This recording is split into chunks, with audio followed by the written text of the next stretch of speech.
नमस्कार दोस्तों, welcome to Kairos UPSC right time at the right moment. तो जैसा कि आपको पता है, हमने शुरुआत किया हुआ है यूपीएससी का टारगेट लेके डेली एमसीक्यू और स्टैटिक क्वेश्चन की प्रैक्टिस करने की। चलिए उसी के बेस पे हम शुरुआत करते हैं आज का हमारा पहला एमसीक्यू। आज एक बात बताते हुए आपको थोड़ा सा अंदर से कॉन्फिडेंस फील होगा कि आज ऐसे इजी क्वेश्चन हम लेके आए हैं कि आपके 9 में से 9 क्वेश्चन सही हो जाएंगे।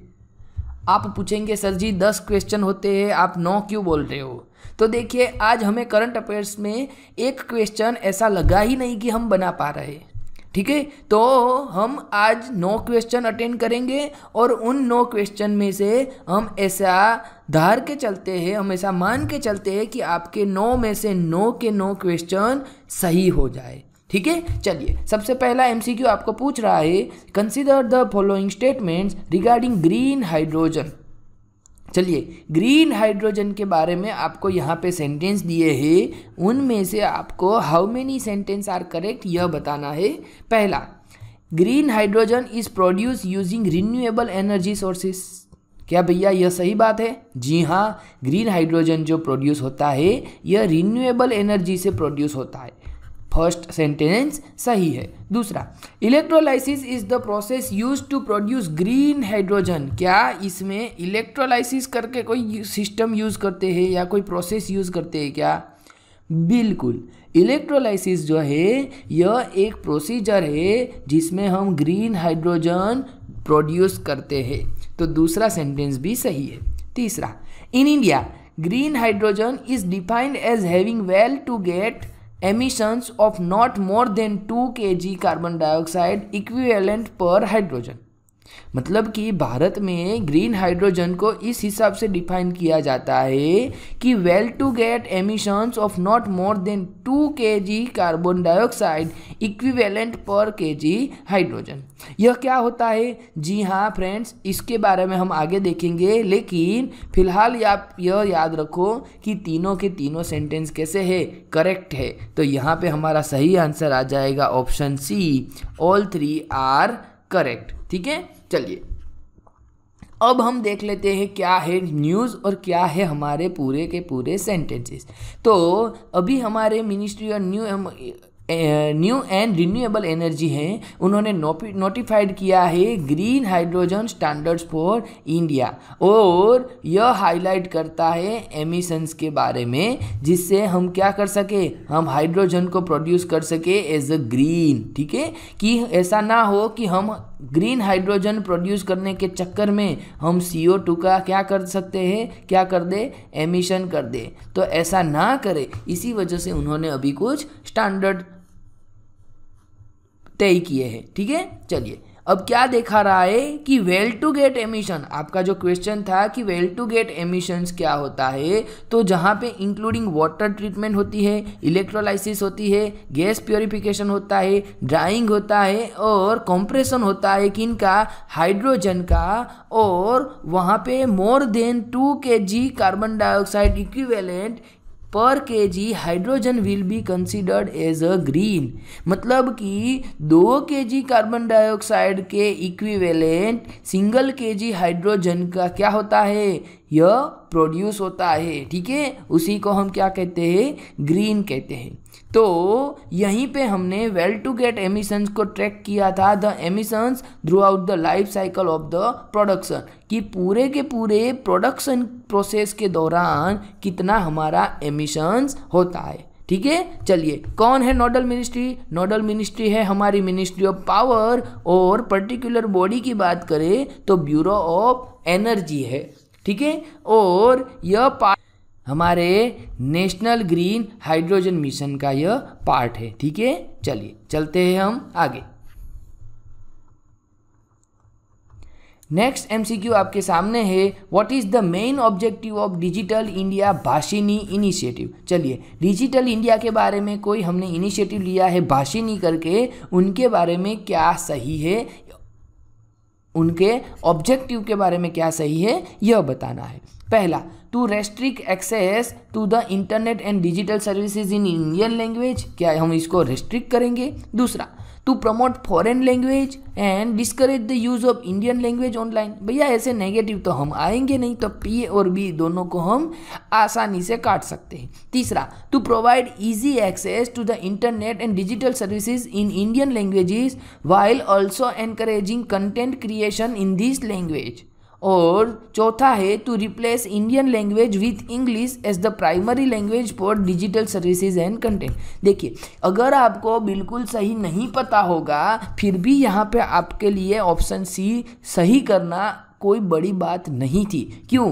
क्योंकि ये जो सारे क्वेश्चन है, सॉरी जो सारे सेंटेंस है हमारे इस क्वेश्चन के, वो कैसे है? नेगेटिव है। एक ही है हमें कैसा दिख रहा है?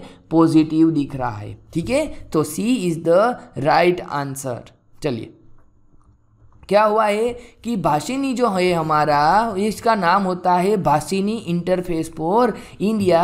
और यह क्या है? यह एक प्रकार का ट्रांसलेशन प्लेटफॉर्म है जो कि क्या करता है? आर्टिफिशियल इंटेलिजेंस प्रोवाइड करता है हमारे नेचुरल लैंग्वेज प्रोसेसिंग के दौरान। ठीक है, और इसका जो इम्प्लीमेंटिंग मिनिस्ट्री है, यह मिनिस्ट्री है हमारी इलेक्ट्रॉनिक्स एंड आईटी। ठीक है, चलो consider the following statement about white bellied sea eagles. क्या है? पहला, their habitat in is India, Bangladesh and Australia too. मतलब कि इनका जो हैबिटेट है ये इंडिया में है, बांग्लादेश में है और ऑस्ट्रेलिया में है। तो यह बात बिल्कुल सही है। दूसरा, they will fall under category of raptors. मतलब रेप्टर्स का मतलब क्या होता है कि जो क्या करते हैं, वो छोटे छोटे बर्ड को खा जाते हैं। तो यह भी सी ईगल्स जो है यह भी ऐसा काम करते हैं। तीसरा sentence, they usually feed on cats and rats. जी हाँ, सामान्य हिसाब से तो यह कैट्स और रैट्स को भी खा जाते हैं। तो ऑप्शन 3 जो है यह भी हमारा सही है। चलिए, हमें क्या पूछा है? How many are incorrect. तो भैया कोई भी इनकरेक्ट नहीं है।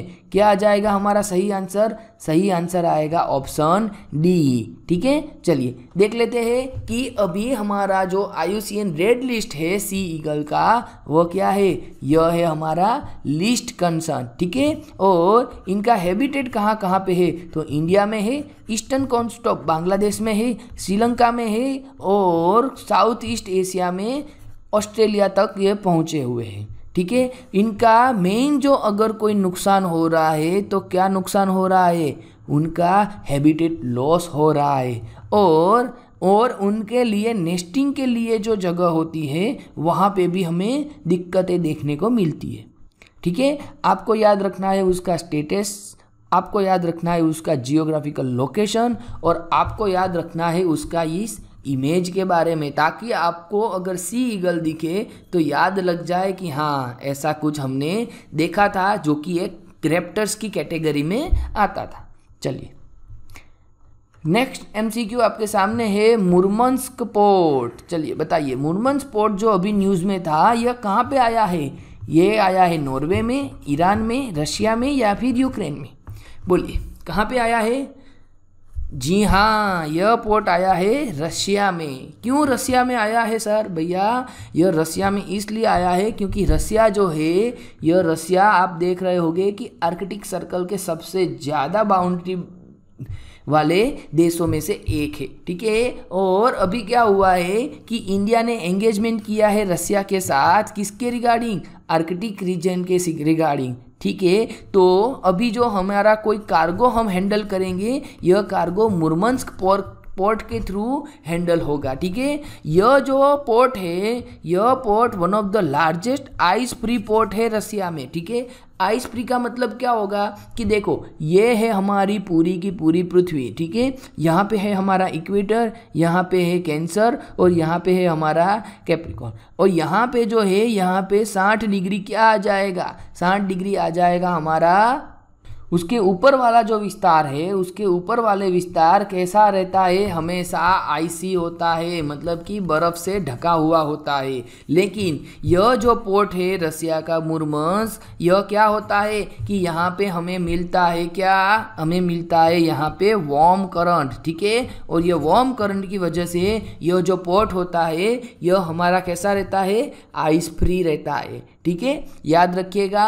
और यह आया हुआ है कहाँ, यह आया हुआ है कोला पेनिनसुला, कोस्ट ऑफ बेरेंट सी। देखिए इमेज में आपको यहाँ पे बेरेंट सी दिख रहा होगा, ठीक है। साथ ही साथ याद रखिए यहाँ पे कारा करके एक सी आया हुआ है, यहाँ पे यमल पेनिनसुला भी आया है, यहाँ पे सोक्टमान गैस फील्ड भी आई है, और यहाँ पे आप एक और चीज़ देख रहे होंगे कि फिनलैंड, स्वीडन और नॉर्वे करके देश है।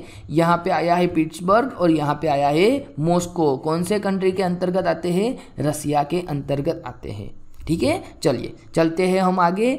हमने अभी देखा हमारा कौन सा वाला सेक्शन, करंट वाला सेक्शन। अब हम बढ़ते हैं हमारे स्टैटिक क्वेश्चन की ओर। देखिए यह जो एमसीक्यू है 2021 के, यह 21 के एमसीक्यू अभी खत्म होने वाले हैं, लेकिन आज आपके लिए एज अ रिवीजन के तौर पे हमने पहले यूज़ किए थे वही हम क्वेश्चन एक बार फिर से आपके सामने लेके आए हैं। क्यों, क्योंकि यह जो एमसीक्यू है वह इस बार काफ़ी महत्वपूर्ण बनने हुए हैं, ठीक है। चलिए पहला sentence, with reference to Chausath Yogini temple situated near Morena consider the following statement। चलिए चलिए चलिए बोलिए, 64 योगिनी टेम्पल जो कि मोरेना में आया है उनके रिगार्डिंग आपको स्टेटमेंट बताने हैं। कैसे वाले, करेक्ट वाले बताने। पहला, it is a circular temple built during the reign of Kachchhapaghata dynasty, बिल्कुल सही बात है। चलिए पहला हुआ सही।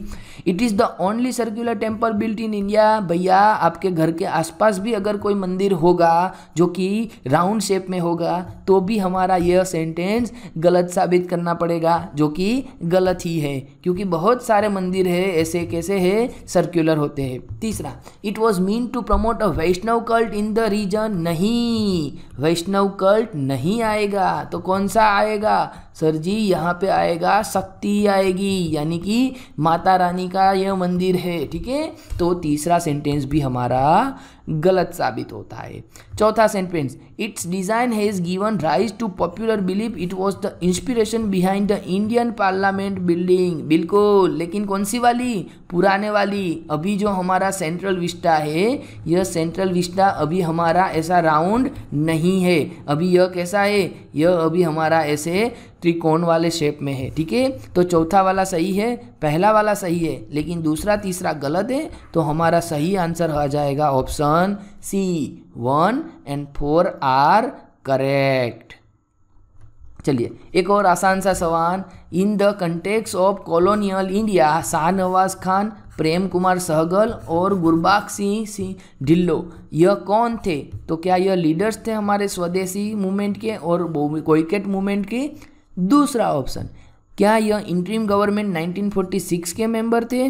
तीसरा ऑप्शन, ड्राफ्टिंग कमेटी हमारे कॉन्स्टिट्यूएंट असेंबली के मेंबर थे, या फिर यह थे हमारे इंडियन नेशनल आर्मी के ऑफिसर्स। तो क्या आएगा, सबको पता है यह आएगा ऑप्शन डी, हमारे इंडियन नेशनल आर्मी, ठीक है। देखिए आपको पता होगा कि इनका केस किन्होंने लड़ा था, इनका केस लड़ा था भूलाभाई ने, ठीक है। चलिए एक और चीज़ आपको थोड़ा सा स्ट्रेंज लगेगा, लेकिन एक सही जनरल नॉलेज के लिए आपको बता दूं कि जो पहले लोकसभा और राज्यसभा दोनों की अलग अलग टीवी होती थी, उनको मिला के अभी क्या कर दिया है, अभी उनको कर दिया है संसद टीवी, ठीक है। उसमें आपको एक ऐसा राग देश करके ट्रेलर देखने को मिलेगा।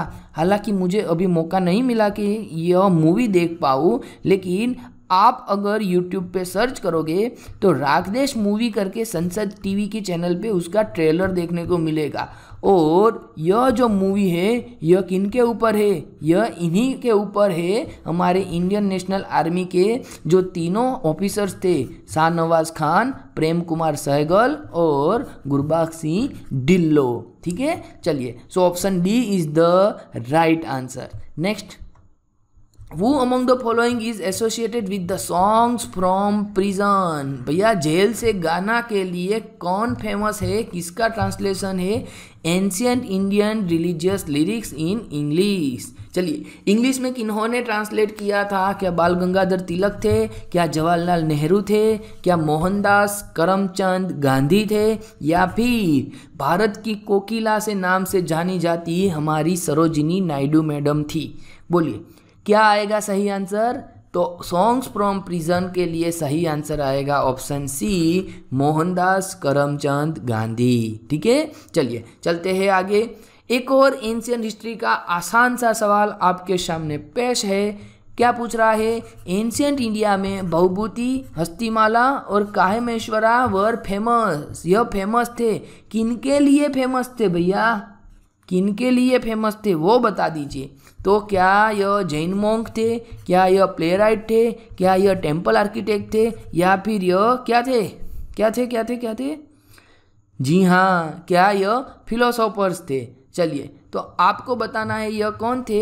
यह थे हमारे प्ले राइटर्स, मतलब कि हमारे नाट्यकार थे। ठीक है, देखिए जैसा कि भवभूति है, तो भवभूति ने महत्वपूर्ण 2-3 काम किए थे, आपको याद रखना होगा। एक हो गया आपका मालती माधव, क्या है, मालती माधवा। दूसरा हो गया आपका उत्तर रामचरिता, और तीसरा हो गया आपका महावीर चरिता। ठीक है, चलिए अब मैं चाहूँ तो हस्तिमाला भी बता सकता हूँ और खेमेश्वरा भी बता सकता हूँ, लेकिन यह मैं नहीं बताऊँगा। इसके बारे में आपको कमेंट करना है कि आपको कितना पता है। ठीक है, फिलहाल इस क्वेश्चन का सही आंसर आ जाएगा ऑप्शन बी, प्ले राइटर्स। ठीक है, चलिए एक और क्वेश्चन आपके सामने है। Leaf litre decompose faster then in any other biome. Okay, मतलब कि लीफ लिटर जो होते हैं यह डिकम्पोज बहुत जल्दी होते हैं compare to other biome, and as a result the soil surface is often almost bare. ठीक है, मतलब दिखती नहीं है। Apart from trees, the vegetation is largely composed of plant forms that reach up into the canopy vicariously by climbing the trees or growing as epiphytes rooted on the upper branches of tree. This is the most likely description of। देखिए क्या कहते हैं कि ऐसे एक छोटा सा अगर हम प्लेस देख ले, ठीक है, तो यहाँ पे आपका एक क्या होगा, एक बड़ा सा ट्री होगा, दूसरा जो होगा दूसरा भी एक बड़ा सा ट्री होगा, तीसरा होगा तो तीसरा भी एक बड़ा सा ट्री होगा। अब ऐसे ऐसे बहुत सारे ट्री होंगे और उनके जो लीफ होते हैं यह नीचे गिरते हैं, तो यह बहुत ही आसानी से जल्दी से क्या होते हैं, डिकम्पोज होते हैं। ठीक है, लेकिन यहाँ पे जो दूसरी प्रजाति होती है उनको अगर ऊपर तक सनराइज देखनी है तो क्या करेंगे, यह करेंगे कि ये जो हमारा पेड़ रहता है इन पेड़ के ऊपर चढ़ के, मतलब कि उनमें इज अ वेला यानी कि एक लता की ओर वो पकड़ के यह ऊपर चढ़ने की कोशिश करेंगे। ठीक है, तो ऐसा हमें कहाँ पे मिल सकता है, क्या कॉनिफेरस फॉरेस्ट में मिल सकता है, ड्राई डेसिडियस फॉरेस्ट में मिल सकता है, मैंग्रोव फॉरेस्ट में मिल सकता है, या फिर ट्रॉपिकल रेन फॉरेस्ट में मिल सकता है, बोलिए। तो आपका जवाब बिल्कुल सही है, D is the right answer. Tropical rain forest में यह हमें देखने को मिलता है। ठीक है, चलिए ये थे हमारे आज के यूपीएससी के लिए एमसीक्यूज। ऐसे ही सवाल के वीडियोस हम बनाते रहेंगे, आपको करना है प्रैक्टिस। चलिए फटाक से आप कमेंट सेक्शन में लिखिए आपके आज के 9 में से कितने क्वेश्चन सही हुए। ठीक है, चलिए